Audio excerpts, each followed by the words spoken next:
This is your main man RJ from the Ringside Rant, heard only on the Visionaries Wrestling Network.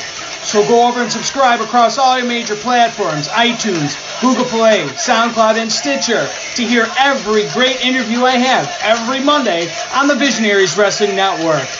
Go over and follow the show's page on Twitter @_Ringside Rant. Follow the network's page @BizWrestleNet. And, as always, embrace the vision.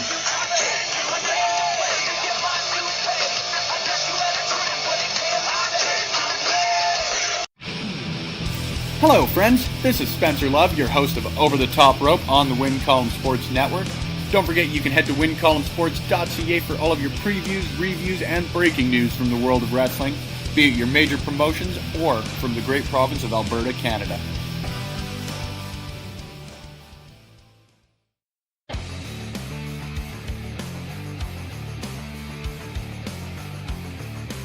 If you like podcasts and you are listening to on Backbreaker Media, then you should listen to me, Chris Perish, and myself, Manoyan, and the Sounds of Struggle, because we are literally the most entertaining duo you'll ever come across in Western Canadian wrestling, baby. We talk about things like wrestling and other sports we like. Wrestling. But we won't talk about other sports that we don't like, because it's not that kind of podcast. Like wrestling. I mean, we like hockey. And wrestling. And we like football. And wrestling. And we also like to drink beer. While wrestling. Well, not while wrestling, but while watching wrestling. Yes. Yeah. If you want to get into a conversation with Maniac and Chris Perish, then you need to tune into the Sounds of Struggle live on Backbreaker Media. Every Thursday. Is when we hope to drop, but sometimes Mike Malawany doesn't do his job right. Or we're too drunk to forget. Yeah, that happens too. Yeah. He can bleep out the swear word, because we weren't supposed to do that. Oh, but I'll try not to swear. I can't do it. Yeah. Let's face it, the two of us, we're real. And spectacular. And we're a little bit of all right. Yeah. We're also strugglicious. That we are. That was kind of the key. It's supposed to be a strugglicious. Oh, sorry, I'm drunk. Yeah. So, if you don't want to listen to us, then no, you're stupid, because we're entertaining. And if you want to listen to us, then come listen to us on Backbreaker Media. Yeah. What he said. Later, bitches.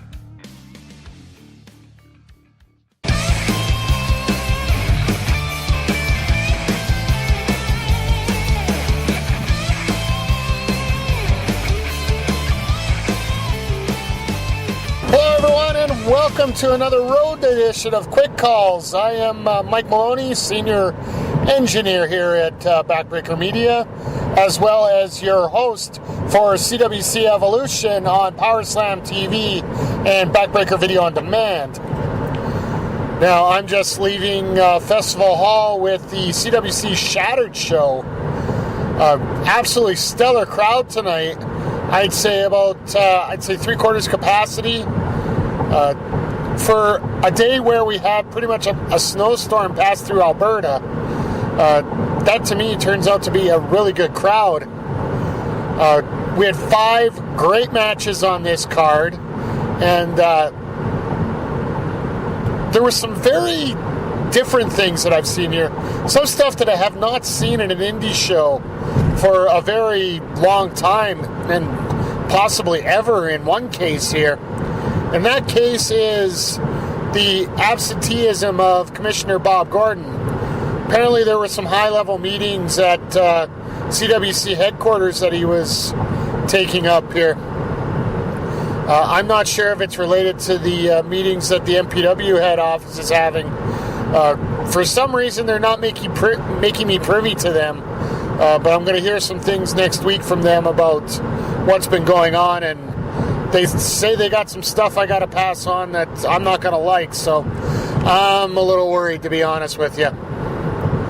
But the one thing I did see here is Bob Gordon was live via satellite from his office. I managed to get a camera set up and some audio work set up, so his office was ready to go so he could fulfill his duties while not being at the show.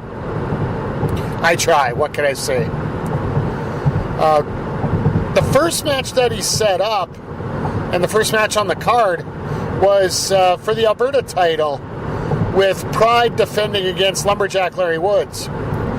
Now, Lumberjack Larry Woods was put on the shelf initially by Pride thanks to a horrific injury to his knee late in 2017. Now, Woods is back, made his sort of debut 2 months ago, came in last month to save Dylan Stone following his epic match with Pride, and having Wrath come out and almost destroy Dylan Stone in the process there. So this match here, you can see both guys are at an elite level, and Woods is picked up right where he left off before the injury. He was just about to win the title clean when Pride started using Envy as a distraction. Can't really blame him, she's got to be good for something at ringside. Jesus. I'm only saying this because I'm supremely jealous of that up kick she threw on Woods throughout the match. My God, is that a sight of beauty? That kick, it sucks that somebody so evil can pull out a move that good. But Envy got ejected from ringside, thank goodness. But Pride ended up taking the advantage in this matchup, but couldn't put Woods away. Got a little frustrated. Started shoving the referee. Referee shoved Woods. Little schoolboy roll up, 1, 2, 3. And in a shocking upset, and I mean shocking, Larry Woods was your new Alberta champion. My God, I didn't believe it would actually happen. One thing I will note, though, the count was very fast, and that is going to take a little point that's going to be coming up later on here. Following that, we had a meeting in the ring with CWC Heavyweight Champion Johnny Kickass, who had decided that he was too good to speak to the live crowd at Festival Hall. So he had ring announcer Xander Price read a prepared statement stating that any competition that the CWC has provided, he has walked over, and he decided he was not going to participate in any matches that night. Now, I worked my ass off with Commissioner Bob Gordon to get him a top opponent, and after Kickass left, that opponent came out, and that was none other than Bryce the Slammer Silva. Now, in talking to Slammer before the show, he's just looking for competition. He wanted somebody who had the balls to come out and face him, per quote. Now, I was shocked when I found out who was selected to pick this up, and it's none other than Skylar Paris Austin. Had a very cool looking jacket, had the shades, had a bit of a swagger to him, but initially coming out, I'm like, there is no chance in hell that a guy like Austin's going to survive against Slammer. Folks, this match here, to me, it turned from being an underdog in terms of Skylar Paris Austin to being a legit wrestler in that ring. Like, there's no underdog, there's no, I can't believe he's doing this, I can't believe these upsets. Something really turned in this match, and you could see the level of confidence, the level of continuity, the level of seriousness pick up in Skylar Paris Austin. Unfortunately, he is in there with, pound for pound, one of the best wrestlers in Alberta, who is currently the Prairie Wrestling Alliance Mayhem champion. This man has held multiple titles in multiple companies, and he knows how to deal with almost every situation in the book. Slammer eventually takes control. The one thing that I'd say surprised me about this match Slammer got his overhead choke slam in on Austin. Flipped over the top. Went down. He was out. Slammer goes in for the cover. Should be no sweat. Austin kicks out at 2. The dexterity on that kid was absolutely unbelievable. But then, my God, did Slammer hit him with an F5. Folks, most of the time your F5s, you land on your face or on your front, lying on the ground. There was so much torque and rotation on that move that Austin landed on his back. Like, it was wicked how much strength Slammer has. And 1, 2, 3, Slammer's your victor. Hell of an effort by Skylar Paris Austin, but Slammer was just way too much for him. Now, in the aftermath, after Slammer left, the wrecking crew tried to come out and essentially hit the pile driver or the car wreck on Skylar Paris Austin, trying to finish him off for good. Slammer comes out, and we end up getting stereo slams from Austin and Slammer. Good sportsmanship on the account of Slammer there, coming out to help Skylar Paris Austin. And good on you, Austin. You did everything you could, but Slammer was a bit too much, but at least the sportsmanship is there after that. All right, our third match of the evening, as far as I'm concerned, could be a main event in any promotion here in Alberta. You had Maritime Muscle Sydney Steele, accompanied by Angelica, taking on Mr. Saturday Night Dylan Stone. Now, this matchup here, you had two guys who, pound for pound, may be the strongest and most durable men in Alberta right now. Sydney Steele, I'm absolutely floored at the improvement, the development that he has had over the years here. And now just adding that little bit extra vicious streak, now that he isn't exactly a fan favorite here in Red Deer with the Canadian Wrestling Coalition, taking on the beloved son of CWC, Dylan Stone. These guys went back and forth, but the key thing is Steele found a weakness, and that was thanks to Angelica and her interference in the matchup. Steele manages to attack the left arm of Dylan Stone, draping it over a top rope, putting it around the ring post and just pulling various arm bars and arm ringers. But Dylan Stone manages to fight through the pain and fight back, eventually getting in a position where he hits his tope con hilo, and it looked like he was about to set up for the Saturday Night Special running knee, when out of the blue, Wrath's music comes on.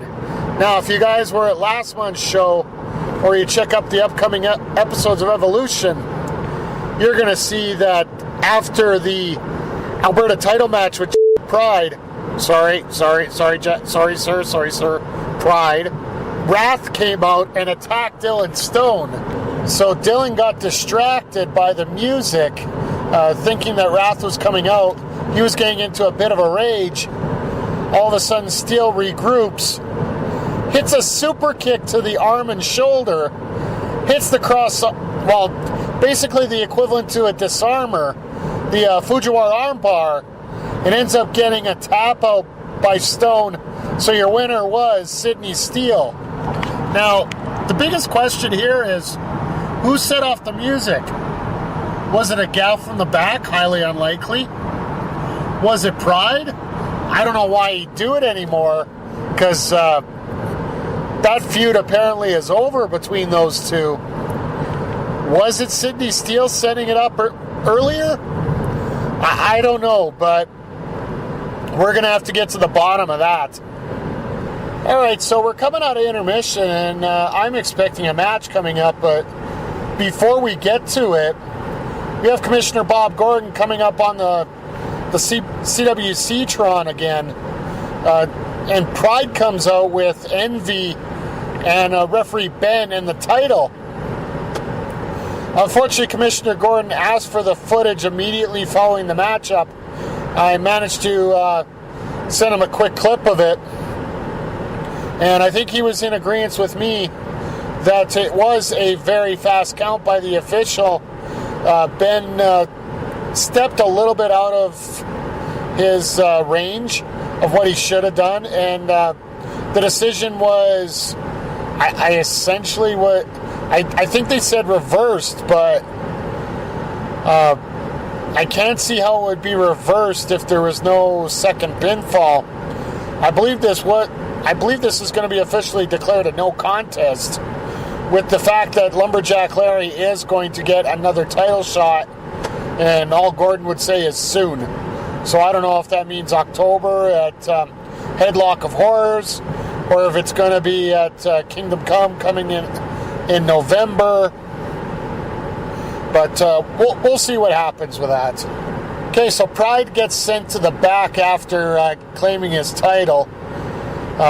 So Envy is left there all alone, and that puts us into our Femme Fatale Fatal 4-Way match,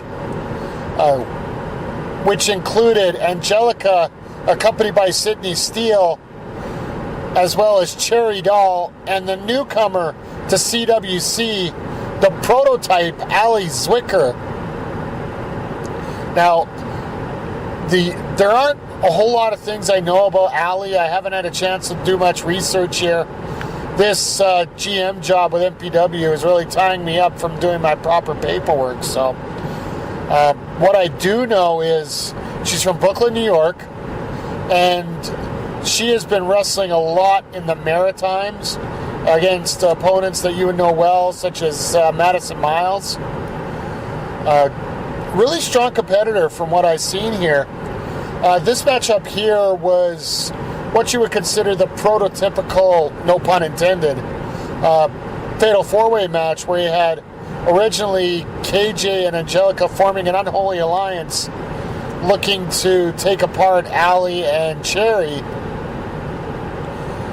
But after a few minutes of offense here, both ladies get dumped to the outside, and it ends up being a one-on-one between the two newcomers, Ali and Cherry Doll. Neither lady gets a clear advantage. A lot of headlock takedowns, a lot of technical wrestling here. To be honest, Cherry is showing such levels of improvement out there. I know we were a little critical of her match last month. This definitely was a step up in her abilities this month. Fantastic work by her. Ali, I can't really compare it to anything because I haven't seen her before. I've seen a few clips, but I haven't seen from point A to point Z in a match with her before. So she had a lot of attacks, a beautiful reverse chin lock on a flip over similar to Last Chancery by Austin Aries. But everybody managed to hit their finishing moves in here for the most part. Unfortunately, KJ didn't get a chance to, but that was mainly because Cherry Doll hit her with the Cherry Clash or Cherry Drop. Got to get that clarified from Cherry Doll, what she wants it called properly, but at that point, Envy was done. Then you got Angelica with the Eat Defeat, or Soul Food, if you're watching the Mae Young Classic. That's what they were calling it for Mia Yim when she defeated Sienna this week. Or Allison Kay, my apologies. So that was taken care of, and then Ali managed to get Angelica out of the ring, and Ali finished off Cherry Doll with a wicked DDT and the 1-2-3, and the winner in her debut is Ali Zwicker. fantastic match by these ladies, and Commissioner Bob Gordon gets on the mic immediately following the match and simply gives them a round of applause and announces that there will be a women's tag team match going on at Headlock of Horrors October 27th with the team of Ali Zwicker and Cherry Doll taking on Envy and Angelica. Folks, that might be worth the price of admission right there. So I cannot wait to see how that turns out. But then from there, we go on to our main event of the evening. A number one contendership opportunity for the challengers in this matchup against the CWC Tag Team Champions, headline Shawn Martins and Dynamic Dean Richter. And that is the unlikely team, the odd couple of Jude, Dawkins and Chris Perish. Now, if you guys have watched on the Facebook page with Backbreaker Media over the last, I'd say, over the last week here, we've recapped the story between Jude Dawkins and Chris Perish. You had both guys getting sent through tables by Johnny Kickass, to Commissioner Bob Gordon claiming that they're going to capture lightning in a bottle by capturing the CWC Tag Team Championships, to them absolutely failing as a team last month. I was going to say last hunt. It was actually Dark Side last month. But with that being said, these two, I was shocked how well they got along. At the beginning, there was a lot of bickering involved and whatnot. But once that... Sorry, folks, I had to take a quick little break there. Once the bell rang, my God, did these two work well together. I don't know whether they were trying to play a game of Can You Top This, or if they were actually trying to work as a cohesive unit. But whatever it was effective. And you had points in the match where Perish was getting worked over in the corner. Dawkins was getting worked over in the champion's corner. But in the end, you had the hot tag come into Dawkins, and both these guys just absolutely lit up. There was a little bit of a litmus test here with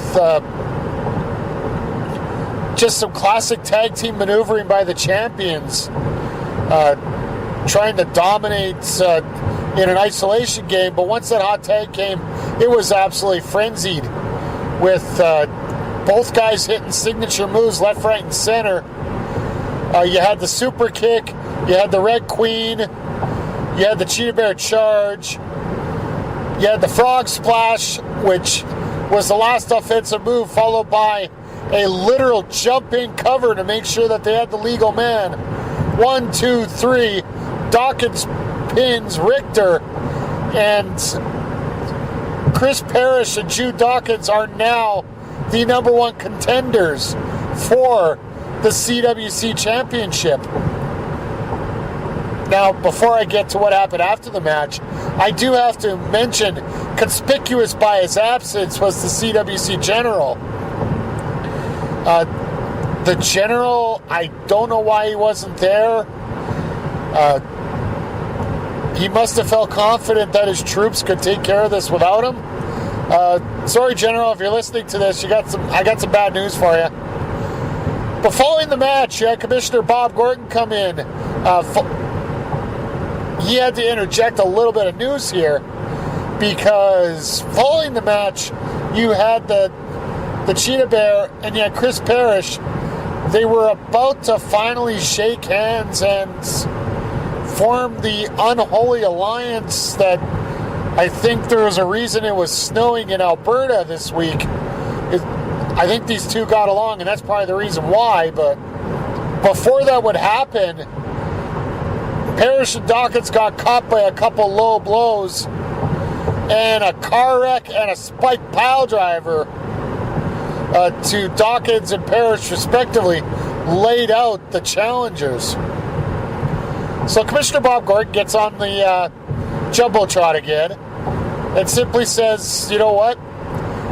Perish, Dawkins, you guys are always making the matches, running roughshod, doing whatever you want. You guys pick the stipulation for the match. Alright, so I'm listening. Crowd is dying for a TLC match. I think they got something a little better here. Perish gets on the mic and he's talking about how both guys like to attack in 2-on-1. Well, what they want to do is Perish has decided on a tornado tag elimination match. What that means, folks, is all four men are going to be in the ring at the same time. As soon as one man is pinned or submitted, that person must go back to the locker room and the other has to fend off both competitors on his own. Once all members of the team are eliminated, then that team wins. The team that eliminates the others wins the match. And then Jude gets on the mic and says, anything you can do, I can do better. And announces that it is going to be a no disqualification match. Anything goes. So we're going to have tables, ladders, chairs, whole bunch of crazy stuff. I'm sure the belts will get involved. The general, I guarantee, is going to get involved because I'm sure he'll be back for the next show, which is going to be October 27th. Headlock of Horrors 3 at Festival Hall. Tickets will be available almost immediately from what I hear. I will have tickets as part of Backbreaker Media, hopefully coming up this next weekend. I have to pick some up here, so. But I'm almost scared to think of what's going to happen here with this tornado tag coming up with these four men, because the general has a month to come up with a devious plan for this to work.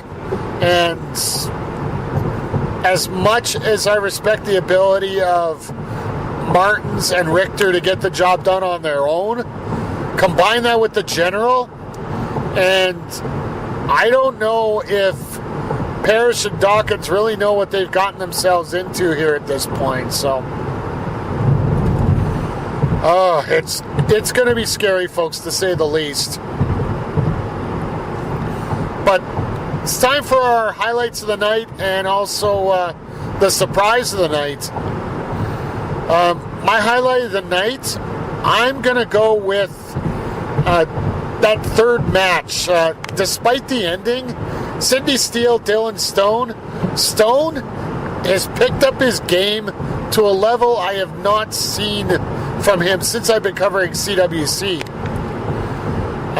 This man here, he's never commented about wanting the Alberta title or not wanting the heavyweight title since he's turned into what we consider a good guy or a face, coming up just over a year and a half ago or so.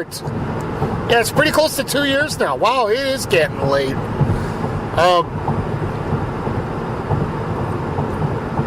And then Sidney Steele, like, this vicious streak might be the thing that helps him get to another level. And I honestly think Steele is one of those wrestlers that could be moving around into other promotions, getting exposure throughout North America, not just in Western Canada. So, and my surprise of the night, I know I'm cheating once again, but I got three. The first one is the excellent job done by Xander Price as ring announcer. I knew Gordon wasn't going to be there. I volunteered my services as a ring announcer, as I have 16 different hats at MPW right now.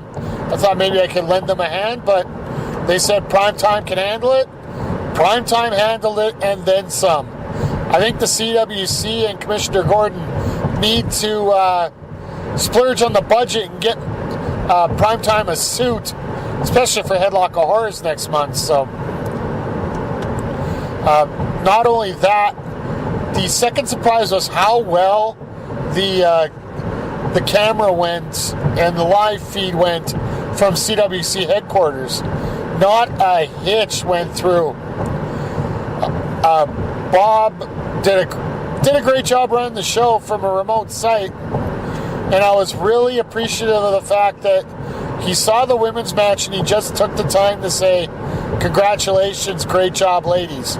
And the whole crowd picked up on that, and the pop there was really palatable and really well deserved for all four ladies in that matchup. But my surprise of the night, the performance of Skylar Paris Austin. Austin, like when he started, he was the scrubby little kid that everybody hated, Mr. Millennial. As much as the swipe left is one of those moves I shake my head at, like, really, you're gonna call it that? But he has a toughness level that can't be. The one thing you can't measure heart, and he is showing off how well he has, like how big of a heart he has, and how he has that determination on winning and getting to that next level and getting better. And this match just proved that he is ready to take that next step in the CWC. But that's going to wrap up this edition of Quick Calls from Festival Hall in Red Deer with CWC Shattered. The next Quick Calls might actually be coming out the same day here with RCW, Real Canadian Wrestling Steelers Choice Show from the St. Joe's Cultural Center in downtown Edmonton. I know Andre C. and our new co-host Dylan, as well as the Wrestling Mind Brian Hamilton, were on scene for that. I'm hearing some good reports from that show, some ugly reports from that show, and somebody claiming that they are 280 pounds when they're 280 cheeseburgers in terms of weight. But I'll let Andre C. describe that one as he's giving out the matches here. But following that, we got a busy week coming up here on the network, and you guys get the special announcement on here.